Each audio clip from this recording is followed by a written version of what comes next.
Swastiastu. Salam bahagia untuk kita semua.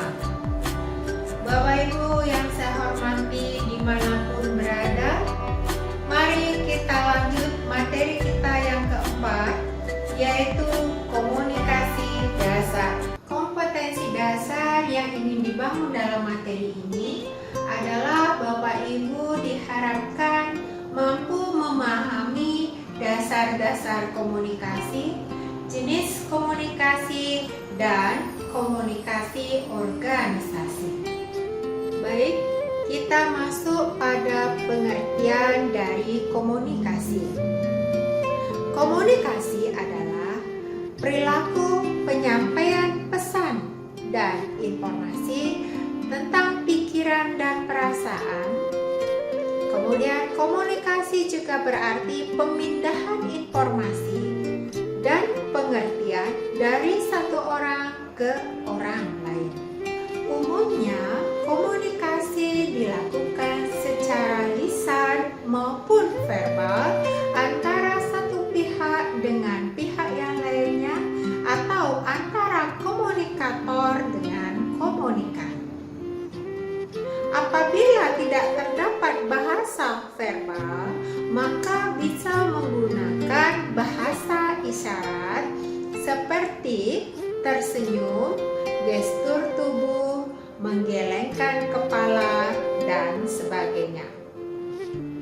Tujuan dari komunikasi yang pertama, bagi seorang komunikator, komunikasi itu bertujuan untuk memberikan informasi, mendidik, memberikan motivasi, menyenangkan atau menghibur, kemudian menganjurkan suatu tindakan, perintah atau persuasif.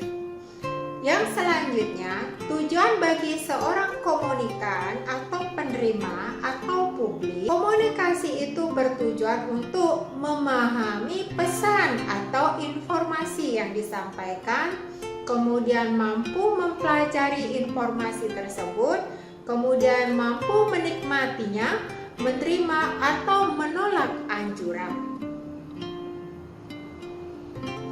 Selanjutnya, ada 5 syarat dari komunikasi. Yang pertama, komunikasi itu harus ada komunikator. Komunikator adalah orang yang akan menyampaikan pesan atau informasi kepada komunikan. Yang kedua, komunikan. Komunikan adalah orang atau publik yang menerima pesan atau informasi dari komunikator. Yang ketiga, pesan adalah informasi atau data atau sesuatu pikiran, penyampaian perasaan, penyampaian hal-hal yang diinginkan oleh seorang komunikator kepada komunikan. Selanjutnya, saluran. Saluran adalah sarana prasarana yang dipakai untuk menjembatani informasi yang disampaikan antara komunikator dengan komunikan.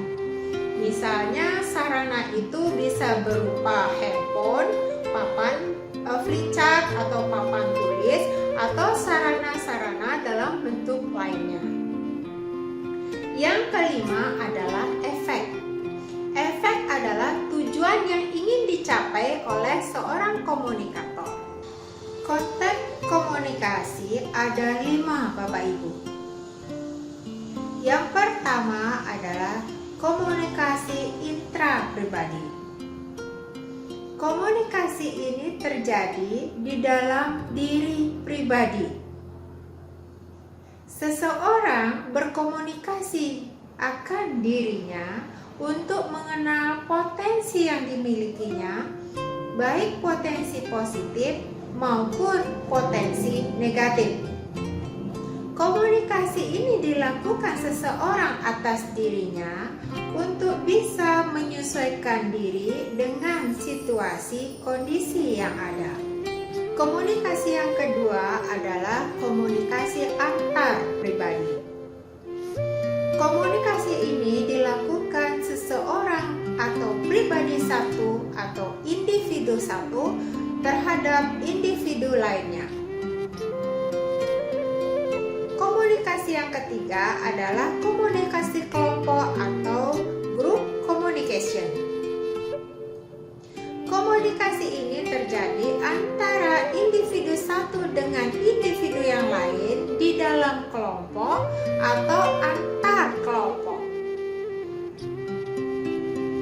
Selanjutnya, komunikasi organisasi. Komunikasi organisasi adalah komunikasi yang terjadi antara kelompok-kelompok atau seksi-seksi atau bagian-bagian yang ada di dalam organisasi tersebut. Yang kelima adalah komunikasi massa atau mass communication. Komunikasi ini terjadi antara organisasi satu dengan organisasi lain atau organisasi satu dengan organisasi publik lainnya. Bapak Ibu peserta diklat yang saya hormati, kita lanjut pada jenis komunikasi. Yang pertama ada namanya komunikasi lisan. Komunikasi lisan adalah komunikasi yang terjadi antara komunikator dengan komunikan. Itu terjadi secara langsung atau tatap muka. Contohnya, kejadian dalam wawancara, rapat, diskusi, ataupun tatap muka dalam pembelajaran langsung. Yang kedua adalah komunikasi tertulis. Komunikasi ini terjadi antara komunikator dengan komunikan melalui perantara, baik itu media sosial, media elektronik, maupun dalam bentuk surat atau naskah dinas. Yang ketiga adalah komunikasi berdasarkan ruang lingkup. Dibagi menjadi komunikasi internal, yaitu komunikasi yang terjadi atau komunikasi yang berlangsung di dalam internal organisasi. Komunikasi eksternal adalah komunikasi yang terjadi di luar organisasi. Selanjutnya, komunikasi berdasarkan aliran informasi. Ada 5 aliran informasi, Bapak Ibu. Yang pertama, komunikasi ke atas adalah komunikasi yang terjadi dari bawah atau dari pelaksana ke bagian atas atau pimpinan. Yang kedua, sebaliknya, komunikasi ke bawah dari pimpinan ke bagian pelaksana. Yang ketiga, komunikasi ke samping atau horizontal. Komunikasi ini sifatnya memberikan motivasi di antar atau di antara komunikan dan komunikator. Kemudian ada komunikasi satu arah.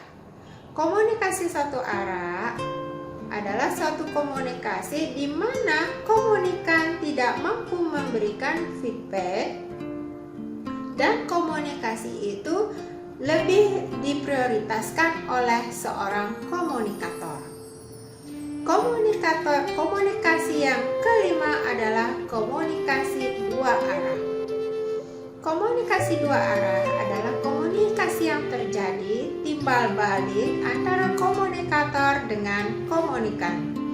Seorang komunikan bisa atau mampu memberikan feedback, saran, ataupun pertanyaan antara komunikator dengan komunikan. Fungsi komunikasi dalam organisasi. Dalam organisasi, komunikasi memegang peranan yang sangat penting. Yang pertama, fungsi informatif. Artinya, komunikasi dalam organisasi mampu memberikan informasi yang ada dari komunikator kepada komunikan. Fungsi yang kedua adalah fungsi regulatif. Artinya, komunikasi yang dijalin mampu menyampaikan atau mampu menjembatani regulasi atau aturan atau peraturan yang ada dan sedang berlaku. Fungsi yang ketiga adalah fungsi persuasif. Fungsi persuasif berarti komunikasi yang dijalin mampu memberikan perintah, saran, petunjuk antara komunikator dengan komunikan. Fungsi yang kelima adalah fungsi integratif. Fungsi integratif di sini berarti komunikasi yang dilakukan memberikan suatu saluran atau sistem secara menyeluruh dalam suatu komunikasi organisasi. Bapak Ibu yang berbahagia, kita lanjut pada komunikasi verbal. Komunikasi verbal merupakan keterampilan aktif listening dengan memperhatikan faktor volume atau suara atau tinggi rendah dari suara kita. Kemudian faktor vokal itu sangat mempengaruhi pembicaraan, gaya berbicara, dialek, ataupun teknik mengajukan pertanyaan. Komunikasi nonverbal. Komunikasi ini dapat berupa bahasa tubuh atau gestur kita, seperti gerakan tangan, melambaikan tangan, raut wajah, menggelengkan kepala, atau tindakan yang lain. Efektif atau tidaknya komunikasi itu dipengaruhi oleh beberapa komponen. Yang pertama namanya encoding. Encoding adalah penetapan simbol atau kode yang disepakati. Misalnya simbol ini namanya kalung atau ini rambut. Jadi simbol atau penetapan kode itu diakui secara sama. Komponen yang kedua adalah decoding. Decoding adalah kemampuan penerima memahami pesan yang disampaikan. Kemampuan ini bisa karena perbedaan pendidikan, perbedaan latar belakang, ataupun pemahaman persepsi yang lain. Komponen yang ketiga adalah konteks. Konteks di sini dapat berupa ruang, tempat, siapa yang kita ajak berkomunikasi, kemudian bentuk komunikasi itu apakah antar pribadi atau kelompok atau organisasi atau komunikasi massa. Komponen yang keempat adalah body language. Body language di sini masuk pada komunikasi non-verbal, seperti ekspresi wajah dan lain-lain. Yang kelima, noise. Noise di sini adalah sesuatu yang merupakan hambatan terjadinya komunikasi efektif. Bisa berupa perbedaan status sosial, perbedaan budaya, problem semantik atau perbedaan bahasa dan tanggapan, kemudian keterbatasan komunikasi atau keterbatasan saluran atau sarana prasarana yang ada. Noise yang lain misalnya tidak adanya umpan balik antara komunikator dengan komunikan. Noise yang lain contohnya distorsi persepsi. Kemudian ada gangguan yang bersifat fisik. Komponen yang keenam dalam komunikasi efektif adalah pikiran terbuka. Ketika kita berkomunikasi dalam pikiran terbuka, maka pikiran kita akan bernuansa positif. Contohnya, apabila kita berkomunikasi dalam kondisi marah, akan berbeda hasilnya dengan apabila kita berkomunikasi dalam pikiran yang terbuka. Walaupun isi dari komunikasi itu sama atau pesan yang kita sampaikan sama. Selanjutnya, komponen mendengarkan aktif. Artinya, dalam efektivitas komunikasi harus ada keaktifan untuk mendengar. Yang komponen terakhir adalah refleksi.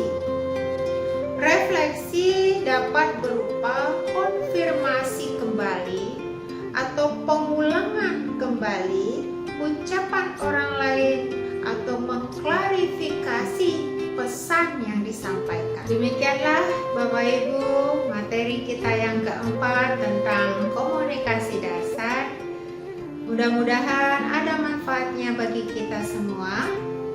Dan untuk selanjutnya Bapak Ibu bisa mendapatkan materi ini dalam bentuk bahan ajar, bahan tayang, ataupun modul yang akan saya sampaikan dalam pembelajaran e-learning ini. Terima kasih atas perhatiannya. Om Santi.